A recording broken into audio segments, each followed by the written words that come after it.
Ça va, super, parfait. Let's go!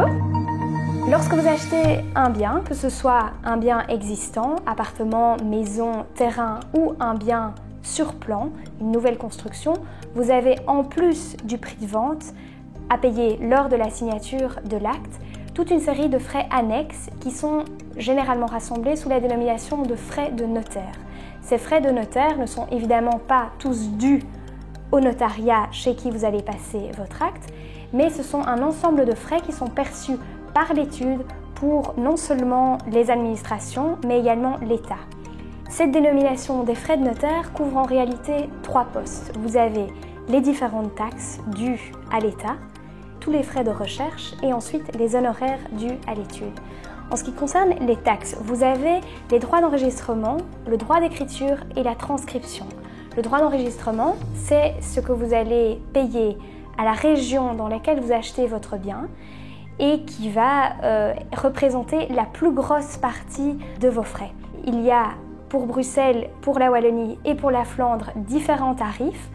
Bruxelles, on est généralement à 12,5%, la Wallonie également, moyennant certaines réductions particulières.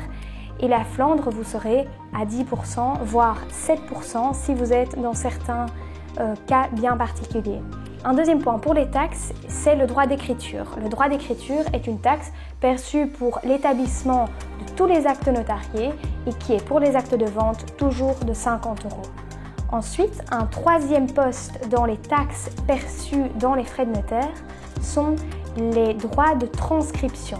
Ces droits de transcription sont actuellement de 230 € et permettent que votre acte soit porté à la connaissance des tiers, puisqu'il y a un registre au bureau des hypothèques qui va rassembler l'ensemble des actes notariés et qui va établir que telle personne est effectivement propriétaire de tel appartement.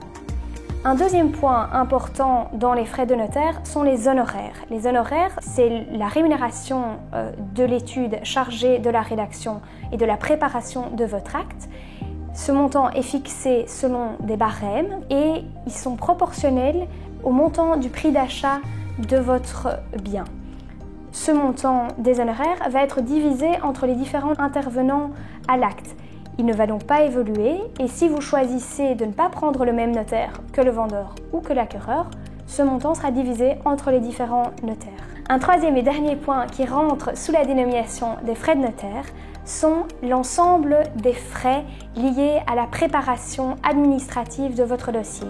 Ces différents frais sont perçus sous un montant généralement forfaitaire qui peut varier d'une région à l'autre parce que, évidemment, d'une commune à l'autre, les frais, notamment de l'urbanisme, ne sont pas les mêmes. L'ensemble de ces frais sont perçus par le notaire pour couvrir l'ensemble des recherches qui sont réalisées et qui sont nécessaires à la préparation et à la sécurité juridique de l'acte que vous allez signer.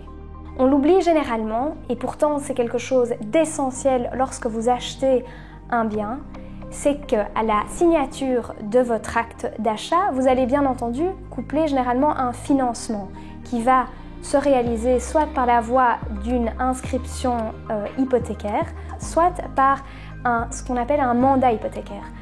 Ces deux actes de financement emportent eux aussi des frais parce que pour la prise d'une inscription hypothécaire qui constitue la garantie de votre banque, vont être perçus des droits d'enregistrement de 1% sur le montant emprunté. C'est la raison pour laquelle on conseille généralement aux acquéreurs de demander à leur banque de procéder non seulement via une inscription hypothécaire, mais également via un mandat hypothécaire. Parce que, contrairement à l'inscription hypothécaire, sur le mandat hypothécaire, vous n'avez à l'heure actuelle pas de droit d'enregistrement proportionnel au montant emprunté. Et donc, ça peut diminuer considérablement les frais, ne fût-ce que si vous savez diminuer le montant emprunté et le diviser entre inscription et mandat. Ces différents postes frais de notaire constituent un montant important que vous ne devez pas négliger lorsque vous décidez d'acheter un bien immobilier. Évidemment, on peut se demander à combien vont se chiffrer ces frais. Vous pouvez trouver différents calculateurs sur Internet, Mais le mieux, évidemment, pour avoir une estimation tout à fait personnalisée, c'est de prendre contact avec votre notaire qui va pouvoir vous faire une estimation de ces différents points, mais également pouvoir vous indiquer si vous êtes ou non susceptible de bénéficier d'une réduction éventuelle, notamment en termes de droits d'enregistrement, puisque les conditions pour bénéficier de ces réductions sont à évaluer au cas par cas pour chaque acquéreur, sont spécifiques d'une région à l'autre et que donc ça, il est compliqué pour un particulier d'estimer directement s'il pourra ou non bénéficier de ces réductions.